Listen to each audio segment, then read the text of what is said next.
Hello friends and welcome back to Rise with Raman. If you have been following the news, you would have noticed that media is spending a lot of time talking about rising inflation and interest rates. In this video, I'm going to go over everything you need to know about interest rate and inflation and what it means for the real estate market. Hopefully, this video will help you be a little more knowledgeable about our economy so you can be a little bit less anxious about what you are seeing in the news. Before we start, make sure to like, subscribe and hit that bell icon to be the first to know when I post a new video.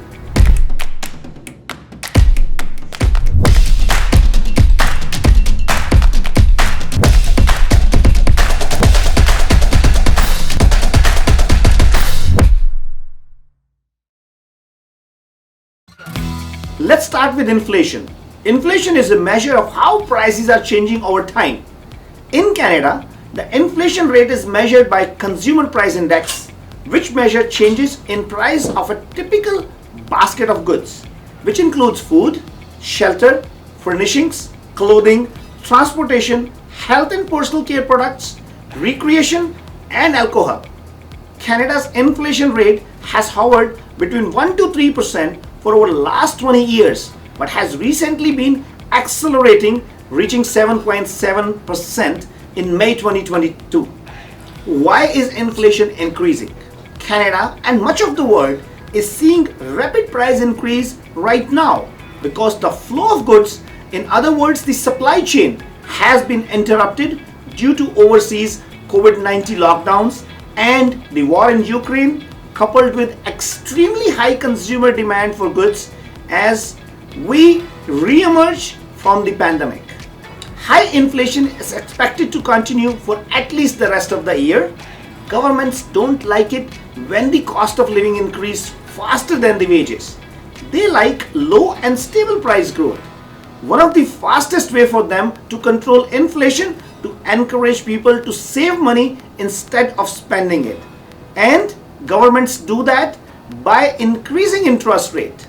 Interest rate don't just make mortgages and loan more expensive, it affects how much people are paid for saving their money in investment products like GICs. Case in my points. My parents got a 5-year GIC last week at 4% interest rate, way higher than 1 to 2% bank have been offering for years. What it means for real estate? High inflation means we are spending more money to buy basics like gas and food, which means we all have less disposable income. Because household budgets are affected, some home buyers will be nervous about taking on new or bigger mortgages and may delay buying process their first home or upgrading to a bigger one. And because the primary tool used to control inflation is interest rates, home buyers will qualify for smaller mortgages than they did before and will have higher mortgage payments. Now let's go over interest rate. The Bank of Canada sets the overnight rate, the rate at which banks lend money to each other, which they then use to lend to consumers. The prime rate is the annual interest rate Canada's major banks and financial institutions use to set interest rates for variable loans and lines of credit, including variable rate mortgages and investments.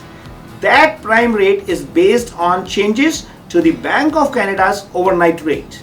The actual interest rate that consumers pay are tied to the prime rate and vary depending on a borrower's solvency, that is the credit rating and financial situation, and the bank's goal, that is attract more mortgages or more investments. Canadians have been enjoying low interest rate for years. Before the pandemic in March 2020, the Bank of Canada's overnight rate was only 1.25%. When COVID came to town, the federal government swiftly decreased the overnight rate to 0.25% to help our troubled economy, which led to substantially lower mortgage rate as low as 1.5 to 2% and spurred consumers to spend money during the pandemic. It's one of the reasons Toronto's real estate market has been bananas for last 2 years. Very recently, in response to rising inflation, the Bank of Canada raised the rate of interest by 1%, or what mortgage pros would call the 100 basis points. the biggest rate hike by the central bank since August 1998. We are now at 2.5% interest rate. Before the pandemic, the interest rate was 1.75%. Let's put interest rate hike in perspective in real dollars. Let's say you purchase a $1 million home with 20% down payment and take out an $800,000 mortgage amortized over 30 years. Here is how fixed rate mortgage payment vary depending on the interest rate.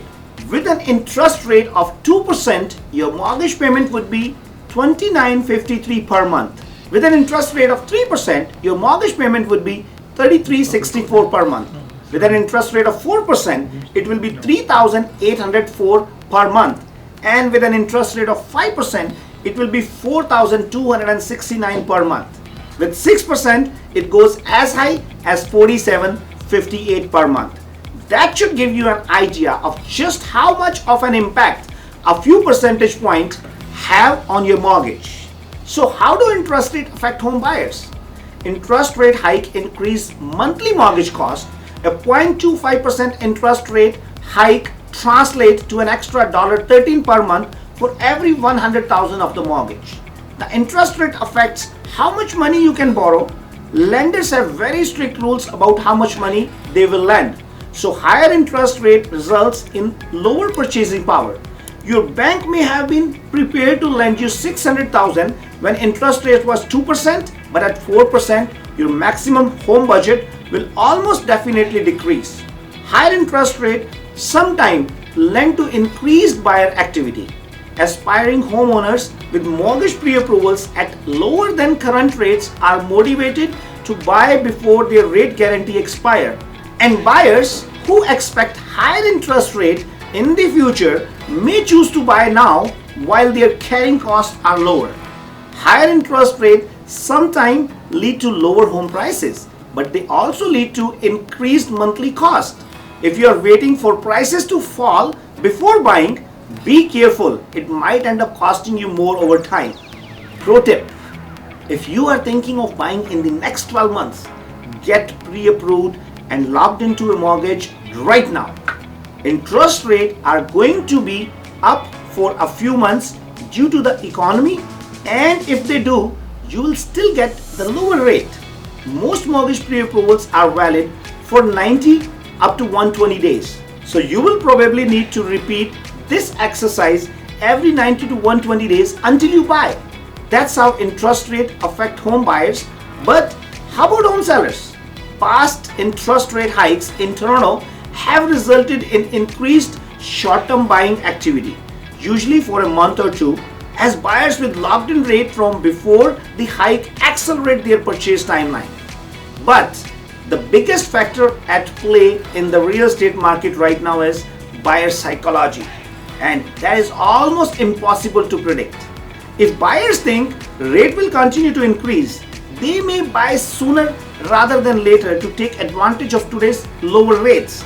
But they might also see an interest rate hike as a red flag and decide to wait and hope that prices will come down.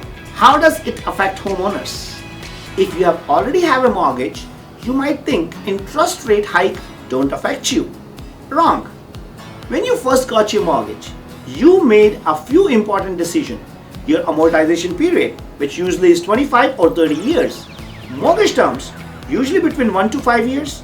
And type of mortgage rate, fixed or variable, and your interest rate. At the end of your term, your mortgage will come up for renewal, meaning that you will be subject to a new interest rate. If the current interest rates are higher than your old rate, your monthly carrying cost will go up. If rates go up significantly, some people may not be able to afford their home anymore. Thankfully, the federal government introduced a mortgage stress test a few years ago to ensure that homeowners would still be able to afford their homes even at much higher interest rate. Most variable rate mortgages have floating or adjustable payments, meaning that the amount of your mortgage payment changes with the bank's prime interest rate. So rising interest rate result in higher mortgage payments. If you have a fixed payment variable mortgage where your payment doesn't fluctuate with interest rate, the percentage of your mortgage payment that goes towards paying down the principal on your mortgage will decrease, which means that more of your payment will go towards paying interest than building equity. And also, it will increase how long it will take you to pay off your mortgage. Most variable rate mortgages have the option of converting to a fixed rate, meaning your rate does not change for the length of your term, and so the payment won't vary when interest rate changes. Historically, variable rate mortgages have been cheaper, but if you think interest rates are going to continue to increase at a fast pace, you may want to consider converting to a fixed rate mortgage. Note, as of writing, our mortgage partners continue to recommend variable rate mortgages over fixed because of the significantly favorable interest rate. In conclusion, you should stop trying to time the markets. I'm not a fortune teller and neither are you. Do the right thing for you, whether that is deciding to buy now, buying later, or deciding to sell. I hope this video helped you learn a little more about our economy and how it relates to real estate. Make sure to subscribe, hit and press the bell icon, and also like me on Facebook and Instagram, Rise with Raman.